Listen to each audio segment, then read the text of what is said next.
It is a big announcement Thursday on the CHGO Bears Podcast. Royalty coming up on the show.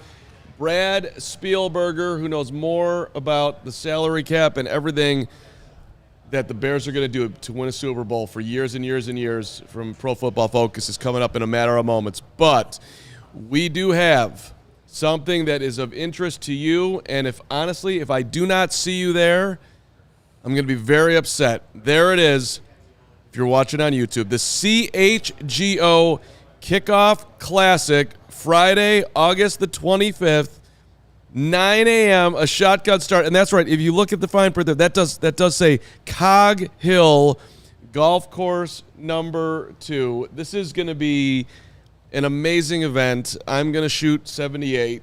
Or 178. On the first 9. Can anybody golf around here, actually? Is anybody any good? Kevin Cada can golf? The best? I am so bad. Like Flanagan says no. Corey Wooten is going to be there. The Woot will be.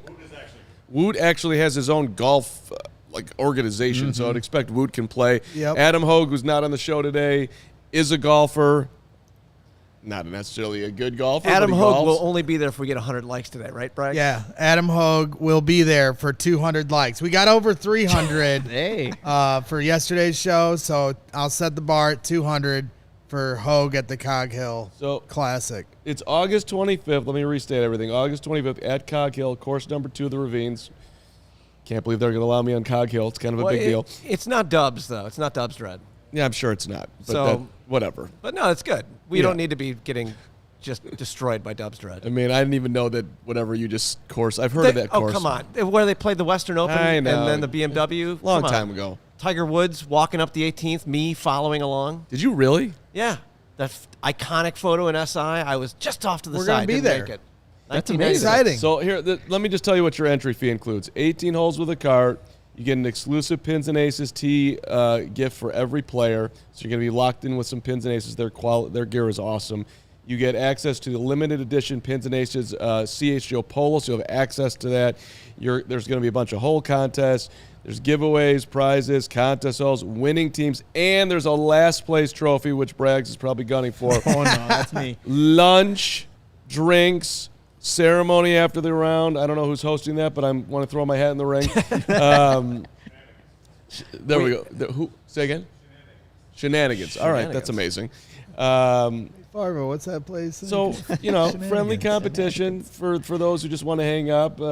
And when you sign up to do this, because I know you want to sign up, we're having a little competition in-house here. So Yeah, this is huge. sign up with your favorite show. Competition. And if you don't say CHGO Bears, Nicholas that's Moreano will leave Bears Fit and the Yes. I was there at 5 a.m. today. and everything that you're lifting and come and find you because you're the Oh, that's enforcer true. on the show. If CHGO Bears isn't the leader in the clubhouse for entries, no Bears season this year. You can forget it. No Boom. Bears season? There it Wait, is.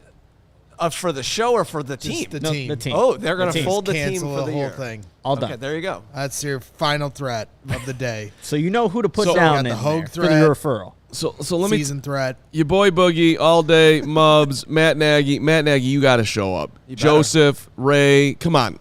Kari Blassie game. If you're not there, I'm gonna be pissed. Yeah, what's the point if Kari Blassingame's not there? No, this is exciting. My wife was on the golf team for 4 years, so she's the golfer Oh, wow. in our family. I did live, I lived in Lakes of the Four Seasons. That's where I grew up in Winfield, Indiana, and I lived on the 15th hole, so I was always out there.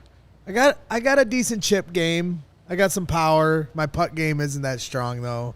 Well, So- Braggs, I mean, it's not your you fault. drive for show, you putt for dough, Braggs. So- Exactly. So I can't make that money. It's That's why I'm not a golfer. And I'm not- here talking to you guys. it's not your fault. You have limited athletic ability, and you're doing the best you can. Listen here, Marcus. Yes, let's Craig? just focus on the golfing at hand.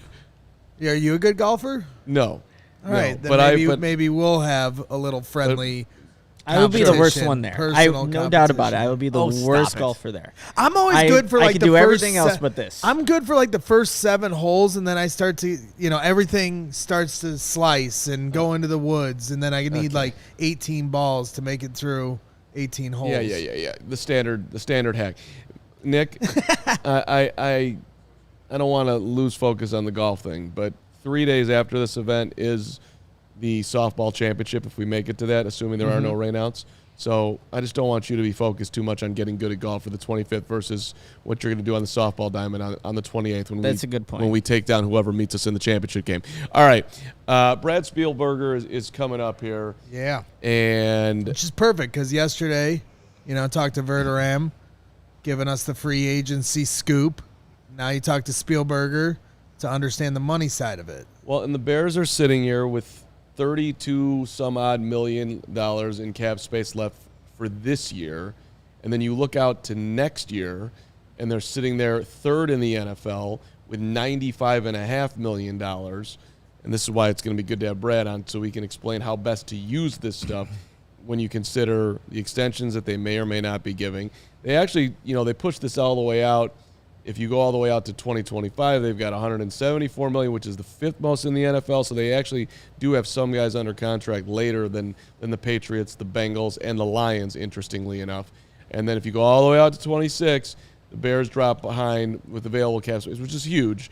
200. I mean, obviously, huge amount of money available. But teams that have spent more or spent less heading forward include the Vikings, and the Jets, and the Panthers, and the Patriots, and the Cowboys, as I'm sitting here diving into everything I want to talk to about Brad Spielberger. I am putting on, with all due respect to everybody who lives in this world, I'm putting on my nerd hat today. The nerd hat is on, and I am going deep into the cap, Brags.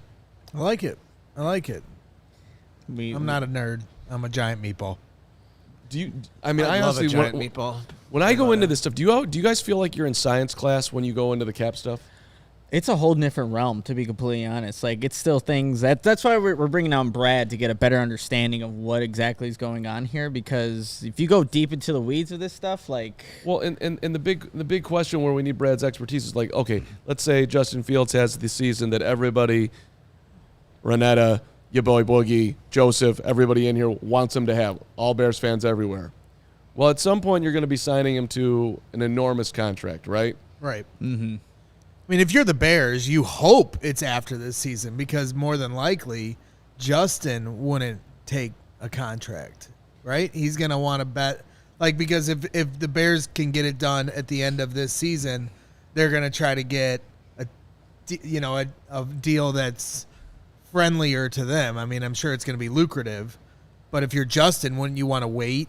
Depending on what the season is, of course. Yeah, and I don't want to put the old cart before the Fields contract horse here, if you will. I don't think, if we had to bet right now, will Fields have, even if he plays great, will he have his contract extension after this year? I think we'd all bet against that. What, if you win MVP, right? Sure, go all the way. Well, I mean, just doing the most extreme hypothetical, right? Yeah, the Bears. Because, in the realistic range, which is where you always try to keep me, and then I just wrestle my way out of it. Well, but if he has, a step forward year, but he hasn't reached his full potential, the Bears would say, okay, we're going to give you this extension, but Fields is like, no, I'm worth this. I'm worth Lamar Jackson money. I don't think, and maybe I'm wrong, but Justin, again, we are way out ahead of ourselves, but I don't think Justin is a guy that's going to be holding out for every last dollar. I think he's a guy that wants to prove that he can win. I think he's a guy that wants to prove that he can be. How do you go from yesterday telling me this is a business, Greg? I was the one saying this yesterday that guys want to win. That's totally different. I'm talking about dudes that are sitting out there as free agents right now, going to an organization that they don't know. Fields is a guy that is here, that you would be negotiating when he can't be a free agent. That's different. I don't think he's going to be holding out for every last dollar at that point if the Bears want to go down the road of signing him if he has a great year. I could be wrong. Maybe he will. Every last cent. And then conversely, on the other side, quickly, then would the Bears just prefer to tag him, right? Right, sure. That's unlikely. That's how it'll go. Do you think Fields is a every last dollar guy, Nick? Don't you? He loves wearing that Bears uniform. The Bears have put him through a lot here these first 3 years of making him go through the ringer of being on with Matt Nagy, almost getting him killed, and then a bad roster almost getting him killed last year. I mean, he's And that takes a hit on his production on what he can say at the negotiating table. So I'm sure he feels much differently about who he is as a player than what the stats have shown so far. Of course. And for the record, somebody wrote a great article about that at ALLCITY.com, and you should check it out. First article that guy's written in a minute, but you should read whatever Carm writes. Go read Mark's stuff. All right, let's bring we're good. Let's bring our guy Brad Spielberger, salary cap guru, pro football focus. He contributes to overthecap.com as well. He's really just our leader in all things that intelligent. He's a rock star. Yes. Brad, good to see you. Thanks for being with us today. Thanks for having me. So, Brad, $32 million some odd dollars the Bears have. They haven't done any extensions. They haven't signed any edge rushers. Let's just talk about the extensions to start here. If you're the Bears right now, considering their cap space this year and going into next year, are you prioritizing getting a guy like Cole Kmet under contract? And if you are, what's the creative way that you would do it that makes the most sense? It should be. I think him and Darnell Mooney are guys you're probably talking to right now. I know for Mooney, they wanted to see if he was healthy. Looks like he is. Looks like he's gotten added some mass this offseason as well. I'm doing the same thing that they did in free agency, which is you look at the deals for Tremaine Edmonds and Nate Davis and these players, they didn't push a bunch of cap down the road. They didn't create contract structures that looked like the Khalil Mack contract and others the Bears had in the past. They kept it flat. And that way, when a payment does come due, maybe on a Justin Fields or on, and a truly elite player, you're not hamstrung at all. You still maintain that flexibility in the short and long term. Just to follow up on that real quick, could they have structured it with Tremaine, who you brought up? Like, we're going to pay you a lot the first year, and we're going to pay you a lot the second year. But down the line, when Justin's coming, you're going to get a lot less. Could they have done that if they wanted to? So the cash is pretty much the same, but what they did was instead of giving him a big signing bonus that would have spread out over the whole deal, there's a really big roster bonus in the first 2 years of the deal, which of course all hits the cap in that season. So he's making a lot of cash in the first 3 years of the deal, right up there at the top of the market with the other guys at the position. But the difference is, let's say you wanted to move on in year 4, there will be almost no, dead cap penalty associated with that move like they had for a lot of players in the past. I love that. And if you're Cole Kmet, are you a little worried about now? I mean, last year he was one of the premier targets. There wasn't many for Justin Fields. Now DJ Moore enters the fold. Chase Claypool, full year under his belt. They bring in Robert Tonyan at the tight end position. I mean, if you're Cole Kmet, how nervous are you about, quote unquote, betting on yourself instead of just taking a deal now and risking what his production will be this season? It's a great point. It is great leverage the Bears have created for themselves. Even like a guy like a Tonyan, right? He just didn't even have competition from a pass catching tight end. He obviously was a ton of targets in the red zone. He was efficient down there and made the most of those opportunities. Obviously had a couple acrobatic catches as well. But you also look at free agency and say, do you think you're better than Dalton Schultz or more productive than Dalton Schultz has been through his rookie deal? The answer is probably no. And he got a 1 year, $7 million flyer with the Houston Texans. So I think if Chicago approaches him with a fair offer, say 4 years, $50 million, something like that, I think I'm not going to say he's crazy to turn it down, but it's a big risk to not take a deal like that. Brad, when you look at what Ryan Poles has done this offseason and you compare it to his first year with the Bears, obviously a lot different given the resources he had in year 2. What stands out? What stands out about some of the moves he's made, the transactions that have been made for the Bears to put themselves in the position they are today? I still think at the end of the day, he wants to be a draft and develop franchise and wants to stick to that. And it's obviously hard when you have very little talent to speak of. You have all this money and there's this pressure to spend a ton. Yes, Tremaine Edmonds' deal was near top of the market his position, but pretty much everyone else is how you should approach free agency and what he said he was going to do, which is you add mid-tier veterans, maybe fill out some depth, add some rotational players. And yeah, it's not flashy. It's not sexy. It's not the most exciting thing in the world, but as much as we want them to add an edge rusher or whatever the case may be, more often than not, you spend a bunch of money there because of the position, and that guy is not really as good as his contract dictates. So it's saving money for hopefully his draft picks turning into elite players, and you have that earmarked for if we add an edge rusher, let's say next year with Carolina's pick or our own pick, I know it's very far down the line, but save your big money for homegrown talent. And that, I think, is a sustainable way to win in this league. Hit the like button if you're enjoying Brad on the show. If you don't do it, we're going to find you and hunt you down. Brad, would you have given Tremaine Edmonds the contract the Bears gave him for an off-the-ball linebacker? Look, it's a lot of money. I do think the timing was solid in that I think if the Bills were in a different position, financially, they're the second most cash spending this year. Obviously, have a ton of big deals. I think they probably would have liked to keep him or maybe even franchise tag him. So, sometimes I'll say a guy reaching free agency, especially a first-round pick talent, like there's almost a red flag. I think you can argue less so here. And then look, he's 25 years old. He obviously fits the spot, 6'5", can run the alley, can do a lot of the things you want out of your linebackers in this system. Is it a lot of money? Yes. Is it betting on some potential and projection? Yes. But also, he was a top 5 coverage graded linebacker for us last year. I think you're just buying a guy that came in so young and the game is finally slowing down for him, and hopefully you take advantage. And correct me if I'm wrong, it's a front-loaded contract, right? So they have a lot of money here these next couple of years, but it's not necessarily a contract that's going to keep them held down long term. Yeah, no, not at all. It's a deal where you, like I said, if you want to get out of it after 3 years, you certainly could. It's not so big that it's going to prevent other moves. They still have, the most cap space in the NFL, the second most over the next 3 seasons combined. They obviously now have these draft picks. It all ties together too, right? Where you have these premium draft picks where hopefully you add really good football players that are going to make less than their production is worth over the first couple of years of their deal. It doesn't limit their flexibility at all. Just adds a really good football player. Brad, I was listening to you on the Athletic Football Show. You and Robert Mays did an amazing job.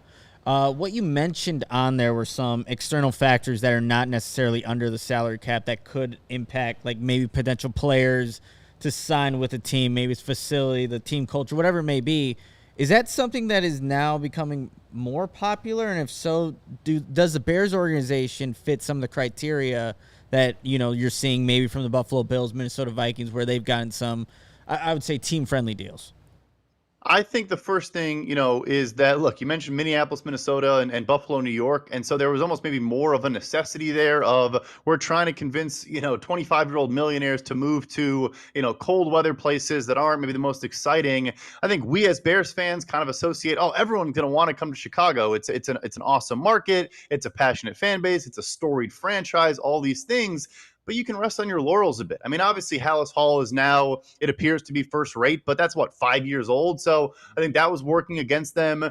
And the NFLPA report card that came out around Combine time, I think it was very insightful of, how to travel for player families or how are the family seats in the game, like all these little things, they matter. And I think Ryan Poles and bringing in Kevin Warren for me is kind of the signal. I think he recognizes how valuable that is and that it can have downstream effects and more positive kind of, things that happen as a result. I think they're going to continue to invest a lot in that area.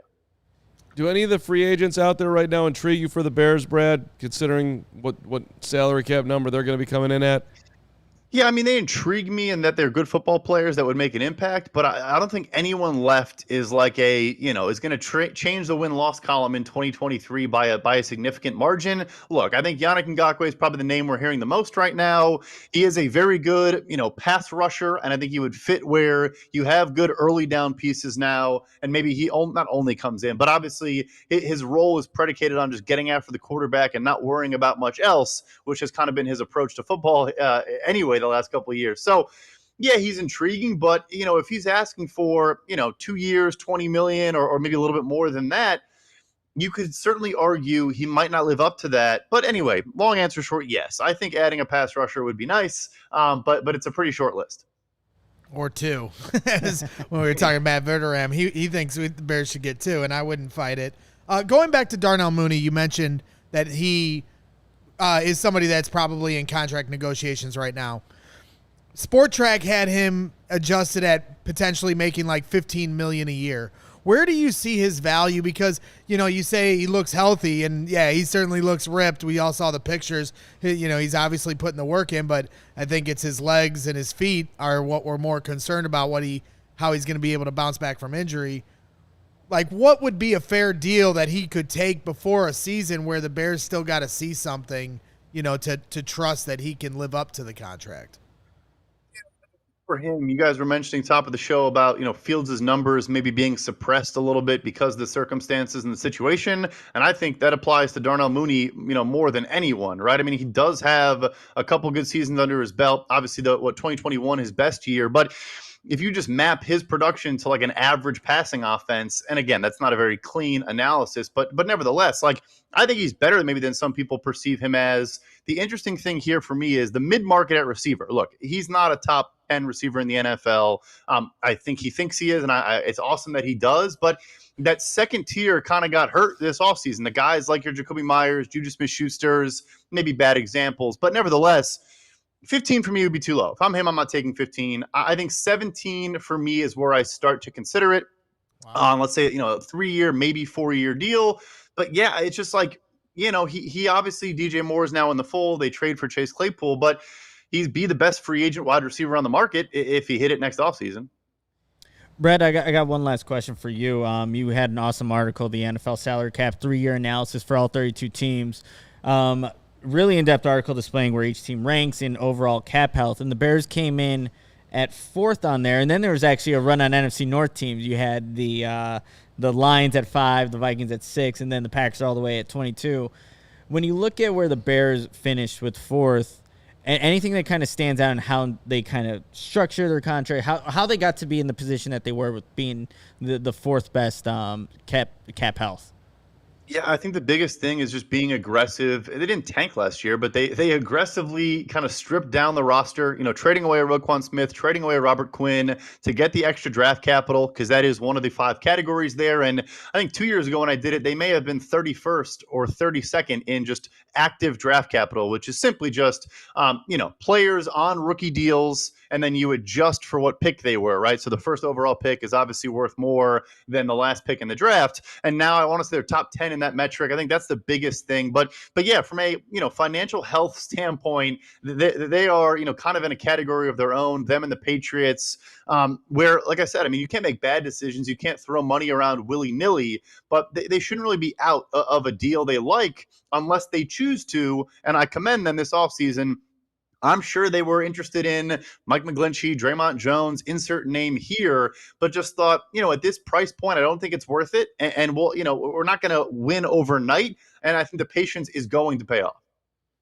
Renetta, super chat, $5 for you. Paying to see you, Brad. Shout out to Brad from us diehards for being on here. This is awesome from the cap perspective. And that is, thanks, Renetta is just the queen of the world. All right. And then the comment before that from Moneyman, I just think it's, I would pay Mooney 17 plus before I'd pay Kmet 12, 13. Brad, you agree with that? You're shaking your head yes. I do. I agree with it. I think Cole Kmet's a fine football player. I think he is, good in all facets of football. And we have seen some guys that are kind of more blockers get paid a decent chunk, because I think it does add an element to your offense, especially in today's game, especially in this system under Luke Getsy. Like, I think that matters. Whereas, if his style of football player was at a different club, and maybe it wouldn't have as much of an impact. But yeah, I would rather worry about getting a legit number 2 receiver. You had DJ Moore on a good value deal, because obviously you just inherit what already got paid out by the Carolina Panthers. I'd want to lock in a number 2 receiver. I think he is, one of Justin Fields' best friends at this point. And again, you can't let that dictate the entire decision, but it does matter. And I think he would, maybe take what he views as a hometown discount so he can keep playing with a good friend of his and try to build this thing back up. Can we just have a moment of just living in reality? Can you imagine if you were 25 years old and somebody's offering you, I'll give you $45 million guaranteed to play for the Bears for the next 3. Yeah, no, I need 49. How I just can't even wrap my heads around having that level of option. Yeah. Right. I mean, we just play these games because this is it. But it's amazing. Your life is set. You can buy anything you want. You can go on any vacation. You can drive the sweetest car. You can live in an amazing house. No. I need 40. It's just an amazing world we live in. So, Brad, it sounds like you basically answered this question with your comment about Fields and Mooney being so close. But I'll ask you this: if Chase Claypool and Darnell Mooney have the same year production-wise. They do it in different ways, but same year. If you're the Bears, who are you signing to a long-term They deal? make a Chase great life or point, Darnell and you Mooney? go right back to whatever you're doing. That's amazing. I'm actually with Braggs Answer that on this. question, That's a good Brad. question. Stick with Braggs. It's actually a phenomenal hypothetical. I mean, I think you would to a degree, and again, you shouldn't let this control your decision, but you'd say, well, we gave up the 32nd overall pick to get this guy. Are we now going to let him walk? But I think there you'd probably still just go Mooney, the homegrown guy. I think he adds an element that's more different than DJ Moore. Not that Claypool and Moore are very similar, but a speed, shiftiness that I just don't think those guys bring to the table. And then, I just think he might be the hardest working guy in the entire roster, and they'll tell you that, and those things matter. So I would go that route and just hope to get a nice compensatory pick for whoever signs Chase Claypool. Right, because Ryan Poles is going to take a little heat for trading what ended up being the 32nd pick in the draft for Chase. So they have an investment personally in him more than they do with Mooney, who came before Poles was here. They do, and optics matter, and all those things do matter. I think the smarter teams, though, and again, there's no guarantee you get the comp pick for Claypool, but smart teams have realized. I mean, like the first example I can think of right now is the Eagles back in 2018, I want to say. They trade a 4th-round pick to go get Golden Tate, and everyone's like, okay, they're going to extend him in the offseason. No, they just let him walk. They got a 4th-round compensatory pick, and they basically said, all right, we moved back 30 picks, in a round. Like, you can view it that way and say, okay, no, we didn't give up a 2nd-round pick for a season and a half of Chase Claypool. We did a pick swap of the 32nd pick for the 95th pick. Still not great, but you want to start viewing things in that 30,000-foot view. All right, two quick ones. Then we got some questions that came in for you, Brad, off of our Discord, our diehards who want to get at you. One, we haven't mentioned Jalen Johnson. I don't know where he falls in your rankings for extending him, but I don't know. Number one corner. That's actually one of the questions. Oh, it is? Okay. We can just bring that up because that'll work. That's cool. Cool. Then, all right, we'll get to mine on the back end then. So here's Gary Ross. Gary's awesome. Thank you. What does he think Jalen Johnson's contract is worth? What does he see a contract for Yannick or Justin Houston looking like? There we go. Double-barreled question from Gary. Yeah, so I'll jump in with the Jalen Johnson one first. I think his situation is fascinating. I think he has the talent to be a number 1 corner on an NFL team. But I think for him, you just look at some of the recent deals signed. I mean, Carlton Davis and Jamel Dean in Tampa, a lot of guys recently that are signed in this 12 to 14 million per year range. And I think I would make that offer to him this offseason. I'm just not sure. He's a guy where I think maybe he's more willing to bet on himself, be healthy for a full year, play on a better defense. It's obviously still not a great defense, but I think it should be better than last year. And so I think the reason why I find that one the hardest to believe it gets done is that I just think there's going to be a disconnect in how much projection are we willing to put into this, and just the market. There hasn't been a strong market in free agency. Guys like Rock Ya-Sin, guys like Byron Murphy, everyone's buzzing about him coming into the offseason, and then they get $7 and $9 million a year. It's just I don't think Johnson has a ton of leverage working in his favor. So anyway, long answer, I would do it. I'm just not sure he would accept it. For the second point, I think I mentioned Ngakoue, 2 years, 20 might be unrealistic, but I think he wants somewhere in there. Justin Houston is probably a 1 year, $5 million. It's just, how do you convince him to play for the Chicago Bears in one of his final NFL seasons? Because we really need him.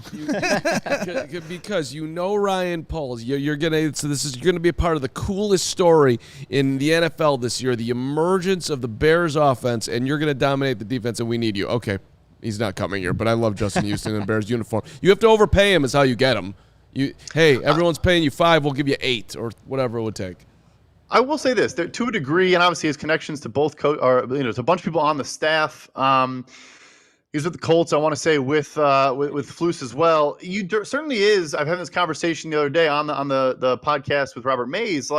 You can argue, okay, do we think Justin Houston in a vacuum, giving him a 1 year, $8 million deal is beneficial, or he's going to live up to that? You could argue no, although he's been really good the last 2 years. But if you want to tell yourself, all right, we're bringing in a championship caliber, high level, elite athlete of the last decade who can be a mentor to young players, can show these guys how to have a career this long, what to do in the offseason, all those things, there is value in that. But yeah, you have to sell him on the mentor role and not the chasing a ring role. Rings are overrated at that point in time. I mean, he's been around. Just legacy signing. You're gonna be able to sit there and tell Jack Sanborn, when he goes into the Hall of Fame that you were a part of it. That's what's up. All right, who's next? Let's go to our guy. We got Brett. We got Big Brett. Is it softball, Brett? This is not softball, Not softball, Brett, Brett. but Brett wants to know how much do the Bears still need to spend to hit cap floor, and who out there is best use of those funds?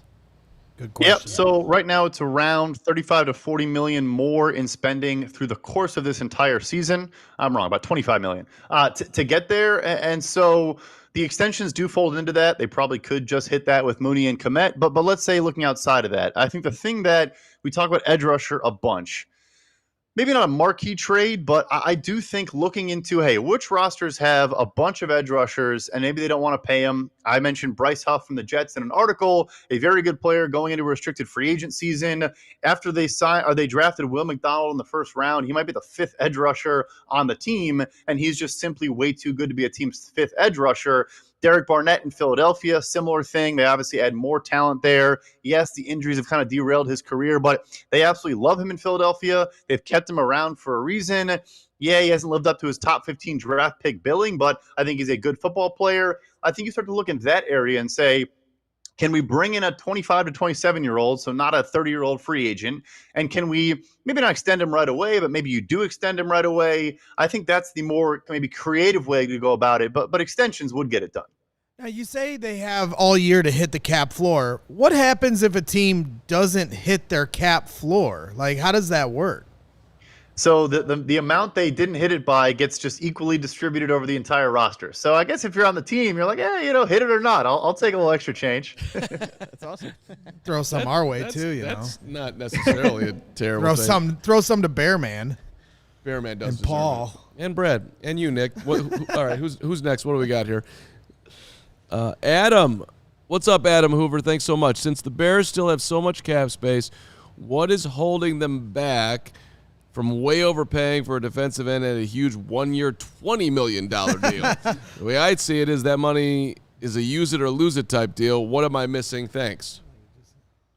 So I love this question and the ability to address this. Like it couldn't. I get why it seems that way, and you see this single-year static cap space number, or you see the cash spending, and you think that. But it's all about protecting your future opportunity. Here's, I think, a good example of this offseason where the New York Jets, 2 off seasons ago last year and this year, were stingy as could be. They were negotiating pay cuts with players, Jamison Crowder and all these guys saying, even chopping a deal from $6 million down to $4 million. And you're sitting there and you're saying, this team has $60 million in cap space. They have no good players they need to pay. They have a bunch of first and second round picks. Like, why are they doing that?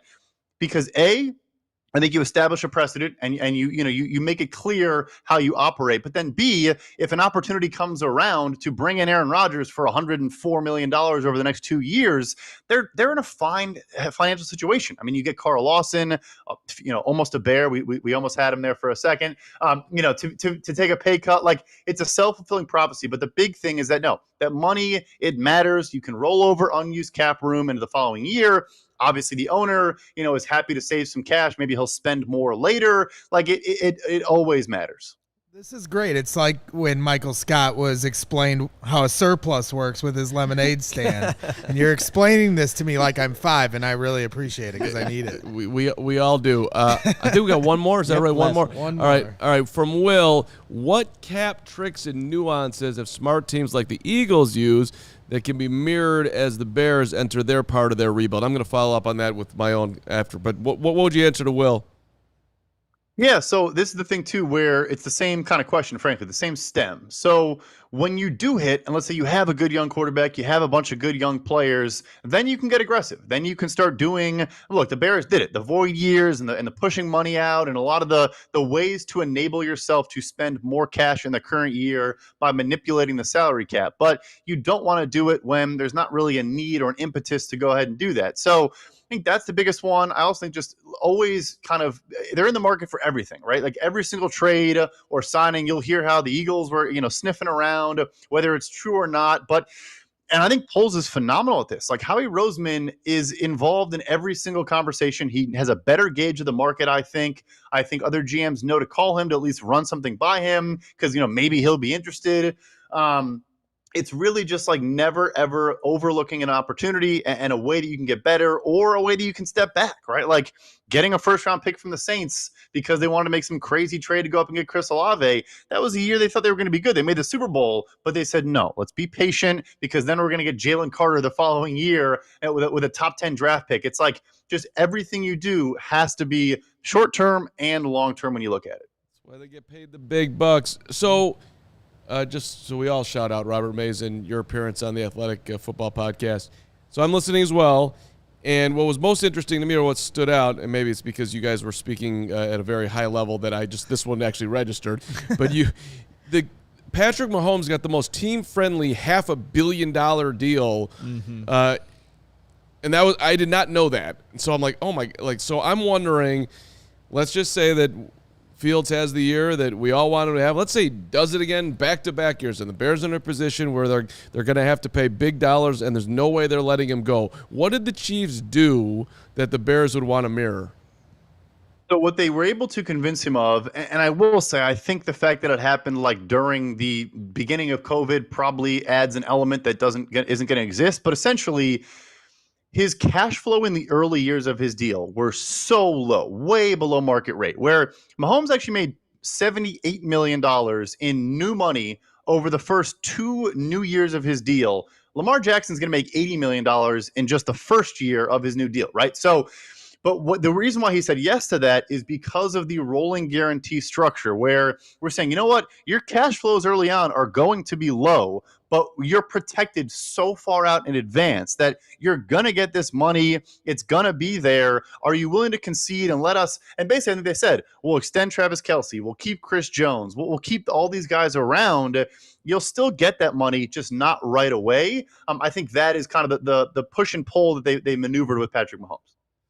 Man. So if you're in win now mode, push the money back. But if you're the Bears and you're still building, pay everyone right away. Well, but also just, again, going back to my earlier point about living in reality, he's getting $78 million in the I mean, it's probably a livable wage. But it is interesting. Like there's some level of trust the athlete has to have that I'm not getting all the money right now. I'm going to get it down the line. And that's a level of So maturity. you want to give Justin Fields the Bobby Bonilla deal? Yes. Love Bobby. 40-year, $1 million. It's actually kind of at least relevant to, I mean, because somebody put in the chat earlier, most NFL, I think it was Matt Nagy who put in the chat, that most NFL players go broke within 3 years. Like, getting yourself paid out like that is a trump card, I guess, if that's not really the right phrase, but you're betting against yourself's ability to handle your money. Don't give this to me right now. I'm going to go out and go to the casino and do everything else that I'm going to do with this dough. Let me have it down the line, so at least I know that when I'm 58 years old, I'll be able to go to Applebee's and have the twofer. And it's not the real Matt Nagy in our chat, Brad. It's a different Matt. You could have fooled me. He's celebrating the Super Bowl. He tunes in. Yeah, no, I would say this. That's the thing, though, is that actually if you're responsible with the money, you want as much cash as early as possible. Like that's what agents are pushing for, because then you can invest it and obviously, can make that money spent for you. But yeah, that's kind of the way. Yeah, the Bonilla deal, I think technically is good for the Mets, but we just make fun of it every year. It's great. That's a good point, though. If you're wise in how you invest it, give me all the dough, and let me have it, and I will put it. I just give all my money to my wife. She's much smarter with it. Yeah, sounds like a good plan for you, but perhaps not for other people. Brad, we always appreciate you coming on, man. So, thanks so much. Great information as always. Yeah, when NFL Network hires you, don't forget about us now. Yeah, we all know that you're going to the top. Chat loved you today, as per always. Thanks so much, Brad. Appreciate you, man. Appreciate you guys.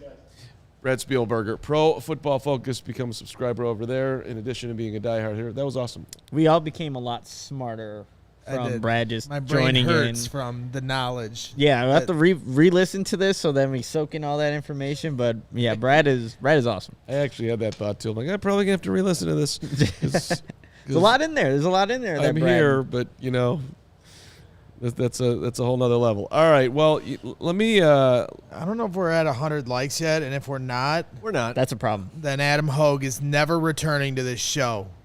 Final warning. We threatened to take the Bears away if they We'll never didn't bring recommend. We'll never bring Brad He'll back. stay on his boat. And the show's going to end, and then we're all going to have to go back to school and earn a respected degree, which would be cool. And if we're going to do that, which wouldn't be cool, but this would be the best option at that point. And hopefully that won't happen. We'll all just go get a respected degree at Lewis University, regardless of whether we get to hang out together, me, you, and you. It's 35 miles southwest of Chicago. It's in Romeoville. It's ranked as one of U.S. News and World Report's top-tier colleges. Lewis partners with numerous employers for tuition discounts. And there's evening, online, blended formats to help you balance work, family, and education. You want to go to some classes, do some at home. They got all that for you, which is awesome. Criminal justice, public safety, data science, computer science, these are 8-week sections that can be completed in 1 year. Concentrations in software engineering, artificial intelligence, cybersecurity, digital forensics, enterprise and cloud computing. I think there's a couple of jobs out there for people that have expertise in this area. They also do the business analytics, finance, MBA, project management. So many options for you. Discover how a degree from Lewis can help you build a better world. Learn more at lewisu.edu/you can do this. lewisu.edu/you can do this. Lewis University is obviously awesome, and you should definitely go check it out. But you also got to check out FOCO, you guys. Get fitted out in the best sports gear around. They have hoodies, shoes, signs, bobbleheads, and literally everything in between. And, of course, it's summertime. It's baseball season. You got to get your Aloha shirts, your straw hats, your polos, bags, everything you need to be perfectly right for any baseball game that you go to. And if you're looking at the set right now, FOCO has actually donated a few of the awesome pieces you see here. So go show them some love. And you can do that by going to FOCO.com or click the link in the description below. For all non-presale items, use the promo code CHGO for 10% off. Good stuff, y'all. All right. It was awesome with Brad. Did you see what our guy Justin Fields was doing last night? No, I didn't. What was he doing? What was Fields doing? Really? No. Are you I guys don't think so. I saw the Cubs come back. Did he sign up for Threads? What did Justin Fields do? I mean, No, I'm kind of amazed that Greg Braggs, who was, sort of my hero, doesn't know what Fields was doing last night with a couple of his teammates. Sorry. Why don't you enlighten us? Was it on the gram? It's a long setup. Yeah, now he's looking for He's it. looking at his As camera. opposed to having this set to I the made a go. note about this. And he was at the Drake concert. Oh, Okay. little champagne poppy. He was hanging out with Claypool. He was hanging out with a couple other Bears. And they were at Nice. the Drake concert. Around here? Yeah, Bulls Rule knows this. He said Drake concert. Yes, Gregory. I believe it was at the United Center. Oh, really? That sounds awesome. Yeah. Yeah, Drake. Justin Fields, Eddie Jackson, Chase Claypool, several players attended the Drake concert last night at the UC. They were in the same suite. Cool. It's our friend Shy Sports Updates. There we go. Yeah. Okay, don't. Okay, Hey, he didn't actually know that. Someone else said that, and then that. I jerk. didn't Come give on. Stole it. Maybe he. No. Yeah. That's where I got it. That's Maybe- where I Well, got it. unfollow that guy because he sucks.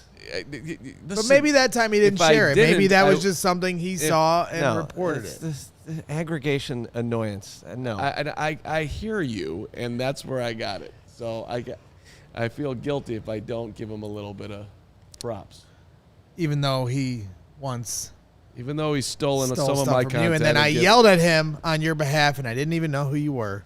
Yeah, Little did you know that Had same your back since person the beginning. was going to become your the best point. friend. Forget about that. I don't care about any about that. He went to the Drake concert. He was over the weekend. He was at NASCAR. He was practicing. Then he got up there and said, "Start your damn ass engines." He's been to Paris. He's High school football field Yeah, practicing with Maine- Mooney Maine and Carman. right. Dude does it all. Like, how does he, in his schedule, what does Justin Fields' schedule look like, you guys? I mean, if you're naming all those things that he just did, like, there's no free time in between for literally anything else. Right. How does he do it? It's You gotta be it's how he QB1. eludes- It's like would-be tacklers. Exactly. Hassan Reddick, same thing. Not today. Just shake you right off. Let's get it going. I don't know. I think it's been a wonderful offseason for QB1. It has. From watching him from a distance. Excited. to see him up close at training camp. Speaking of training camp, the Bears released the training camp tickets Yes. today. Anybody Very in the stressful. chat? Yes. Greg, you tried to get tickets today. Yeah, How did that I'm process go for actually you? a little teaser for everybody here. I'm going to put out an article of my training camp tips as you guys go to Hallis Hall. Tickets were released at 10 a.m. and they're all 9 open practices are sold out now. Sometimes I'll get my hands on tickets from different people, so maybe we'll do some ticket giveaways as they come in, so stay tuned for that. But yeah, it was stressful because these guys are all credentialed, as they should be, hardworking professionals. You're not going to put crazy Greg in Hallis Hall disrupting people trying to do their work.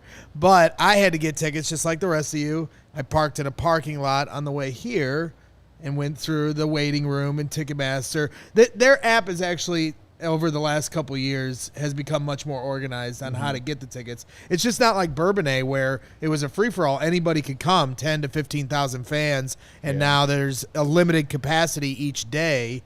So, sorry for anyone that wasn't able to get tickets, but I did get my hands on a few. My guy Gary Ross is going to 3 days. Yep. He just sent me his direct message to me was he just said 3 dates. I'm like, does this mean you're going to Bears training camp? That means you got to be there too. That's what I'm going to be there, baby. Yeah. But listen to me over there. I'll downgrade you every now and then. Nick would never do that because he's a class act. Enough with you saying you don't belong. You went to the combine. You were a major force there. You asked the question. Enough with the downplaying yourself. I'm not going to have it. Whatever. I like being in the stands more anyway, so I prefer you can say it that. out there. Go ahead. I prefer it out there. Go ahead. So do I. So I'll be with the people, but I'll try to make it to every practice. I have my ways, which I can't share all of them. I was going to say, there's got to be a way into that place. There's always a way. Where there's a will, there's a way. You go through the trees. Most people have to work. You go through the trees? Is that what happens? Yeah, the Amtrak. Jump off the Amtrak. That'd be one way to do it. There's a will. And for those of you that weren't able to get training camp tickets or won't be able to, through different routes, Family Fest this year is actually on a Sunday. In the last few years, they've been putting it on a random Tuesday or Thursday morning where people can't bring their families. This year, they were nice enough to put it on a weekend where it makes it nicer for families to bring in. And I highly recommend anyone to do it. It's the exact same practice you would see at Hallis Hall or Bourbonnais for training camp. Mm-hmm. And there's a really good opportunity for interactive stuff for your little ones, or if you're a little older and you're, trying to get an autograph or whatever. When you're at Soldier Field after practice is over, they all kind of go different ways, towards the stands, and you'll have an opportunity to meet a player and stuff like that. It's a lot of fun. So anybody that is able to, I highly recommend you go to Family Fest, and I'll be there, and you can come say hi. I got tickets right by the tunnel. And just because you're highlighting fun events, I just want to shout out, and I know that the White Sox are not having a good season, and I know they're probably going to sell off, but there are so many split doubleheaders right now where Major League Baseball just tries to give the fans nothing. Come at 12 for this game that you weren't planning on coming for, and then you got to get out here at 3, and there's another game 2 hours later, and that's a separate ticket. And yeah, we're still going to charge you, of course, the same amount that we charge you everything for concessions. The White Sox today, 1 ticket, straight doubleheader, 4 o'clock, walk in. You can stay for 7 hours if you want and watch. That's awesome. Yeah. The old school doubleheader. Old school doubleheader. Yep. I appreciate it. And when you go over there, wear some Shady Rays. Take on the sun with gear built to last. Game starts at 4. You're going to need your Rays. Our friends at Shady Rays have you covered for the warm weather with the premium polarized shades at an affordable price. Shady Rays is the independent sunglasses company that offers a world-class product. They also offer the most insane protection in all of eyewear. Every pair of glasses is backed by their lost and broken replacements. You lose one, you break one, they will send you a brand new pair. No questions asked. You can wear those Shady Rays with confidence because they've got your back long after you purchase. Also, by the way, if you don't like them, you can exchange them for a new pair, or you can just return them for free. So there's a no-risk buy here within 30 days. No risk when you shop. Shady Rays has got your back. So for you, our CHGO listener, best deal of the season. Go to shadyrays.com. Use the code CHGO for 50% off for 2 or more pairs of polarized sunglasses. Try for yourself the shades that are rated 5 stars by over 250,000 amazing Shady Rays people.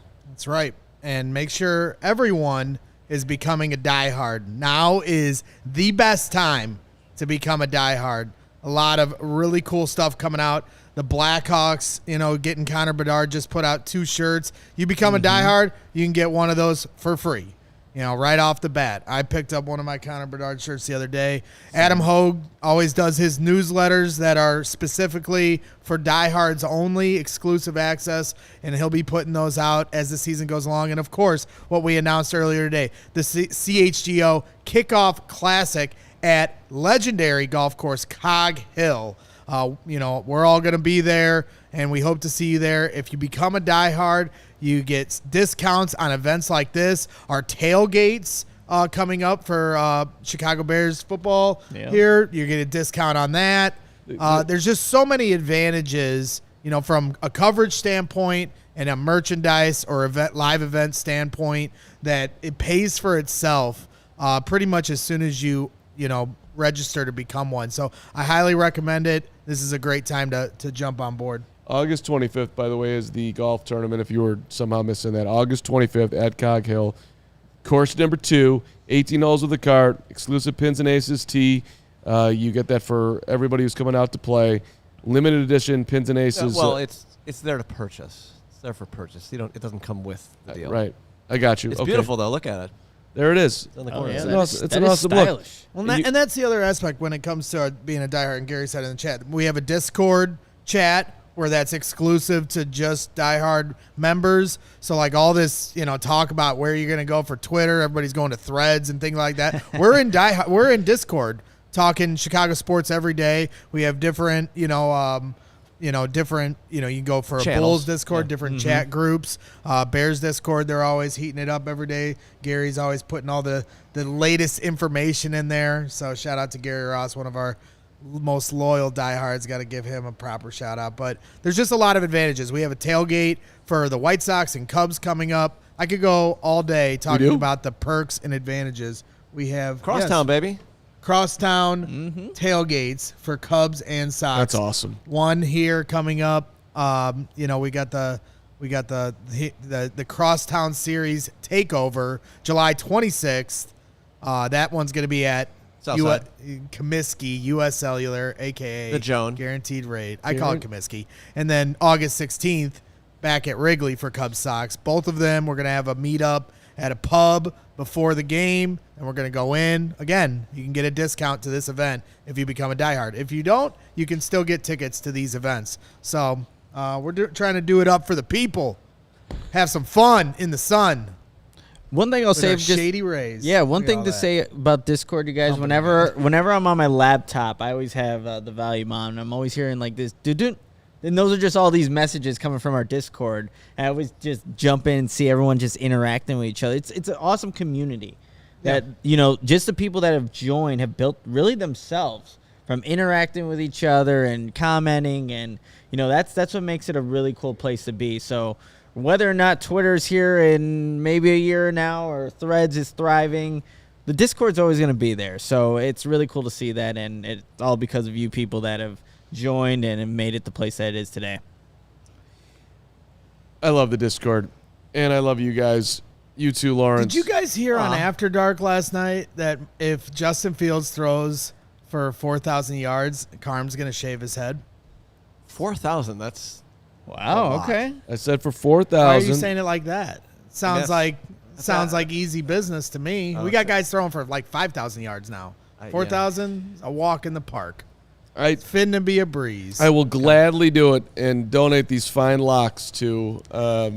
You can't donate to anyone with that amount of hair. It's not long enough. But we can raise money you need like for 12 the to 18 shaving inches event. before they take anything. Yeah, they're not going to want your gray hair. If he goes for 400 on week 1 against the Packers, I won't cut the hair all season long. Yeah. I mean, you're still going to have to start You can't now. donate the locks because nobody wants your gray hair. But you can raise money to do the shaving, the event, and there we go. raise money for a good, you know what I mean? That's Like, an alternative. we could hype it up like that. Yeah. But no, nobody wants that old man hair. Wow. Look at that, your boy Boogie Carm. I bet my buddy, if Justin doesn't throw for at least 3,500, I'd shave my head. Everybody's shaving Yeah, their head. boy Boogie putting his money Everybody's where his getting hair on is. board. Let's go, Nick. Shave that beautiful hair off. Oh, got man. You and Zach Pearson got the best hair. Maybe Hoag's vying for that spot. Some of the best hair on the media trail. Shave it off, Nick. What are the haven't had a odds? buzz cut in a Any while. of you know what Joseph's talking about here? Joseph says if he throws for 4,500, will Carm do the Prodigy Firestarter haircut? I don't know I what that don't know what is. that is, I but Come on, you Can dorks. I look this up? We don't know what it is. What is it? That was a song in the 90s that was very aggressive, very Very loud. aggressive. And the dude Very had aggressive. basically a mohawk type thing. Or maybe it might have been a double. I'm not sure. It's a long time ago. Oh, I mean, I don't. sounds to me What is going on there? Do you see the Let me hairs see. on the sides? that's aggressive. The fire starter. Yeah. Good times. That's not happening. Oh, that. Yeah, I don't know about that one. I'm way too important a person to do something like that. I'm kidding. All right, so I think it's time to end the show. Which since we Good had show. good Yeah. show, I think it's thanks Thank to you, Brad. Brad. And since we had all the field stuff there, and the He kills it. 4,000 yards, QB1, my QB1, God. hallelujah. Are you trying to make me just end the show? That was the I goal, mean- yes. But Nick and Will are back tomorrow. Hoag's on vacation for the rest of the month, so I'll be back Monday with these amazing We'll be two back. individuals. Huge guests coming on next week as well. Big stuff coming for you as the countdown to training camp is on. Great to see everybody. Chad, you were awesome today as per ever. And Bulls rule, we will end the show. 200 right now. likes or Hoag's never coming back. QB1.